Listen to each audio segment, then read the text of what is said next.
Everybody's carrying a bottle and sipping continuously because the marketing machines have done this to them. Excessive consumption of water, especially if it's done in small sips, will lead to swelling of the brain.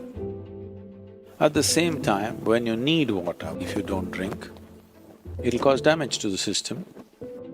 It is not just about drinking liquid water, you must eat high water content foods.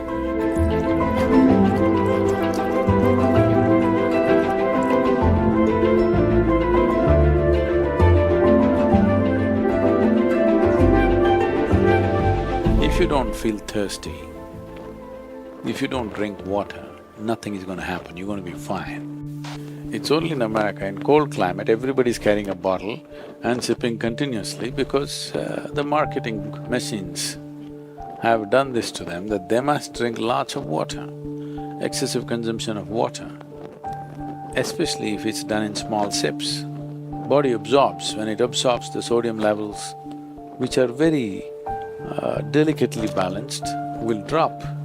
The rest of the body also is affected but may not be so noticeable, but in the brain, sodium levels dropping will lead to swelling of the brain. This does not mean your brain is growing. It means… swelling means it's a kind of sickness, okay?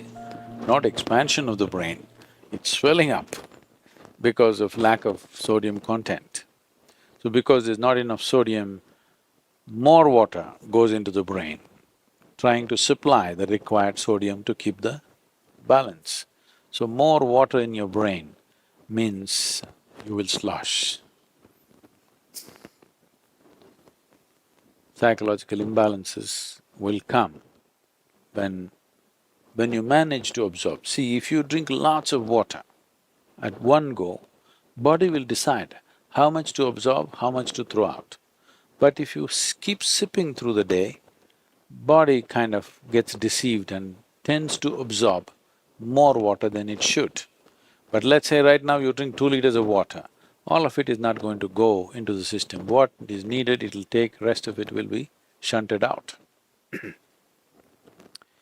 So, not consuming water and being out there is very much a possibility. Nobody need to drink water simply because you think it's a good thing to do.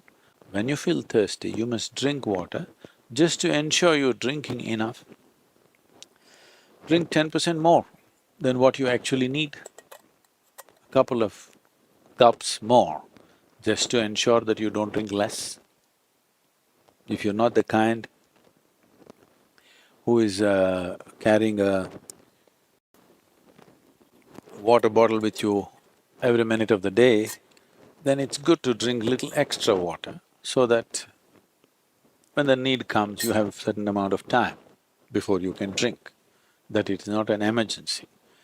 At the same time, when you need water, when you're thirsty, if you don't drink, it'll cause damage to the system. I would say,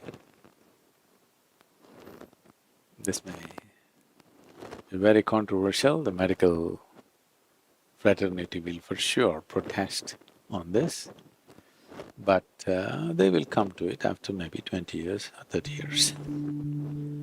I would say if everybody consumes good water in sufficient quantity, 50% of the heart attacks in the world would come down.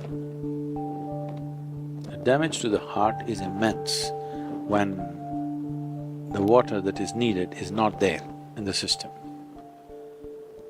But when I say water, it is not just about drinking liquid water, you must eat high water content foods. If you eat a fruit, it's nearly 90% water. Vegetables and other things are over 70% water. Minimum 70% water content must be there in the food that you eat. So, very low water content food you eat and it goes and gets stuck in your… like concrete, it sits in your stomach. Now you drink water, that's not going to help. You must eat high water content foods. When you consume food, at least it must be level with the percentage of water content in your own body. So any food that you eat should be at least 70% water content. So this is why vegetables, fruits must be part of your diet so that it is there. Not consuming water in certain situations is okay, but if there is an indication of thirst, you must drink water. It's very necessary that you must drink water when there's an indication of thirst, because body has its own way. When it indicates you need water, you must give it water within 20 minutes or at the most half an hour.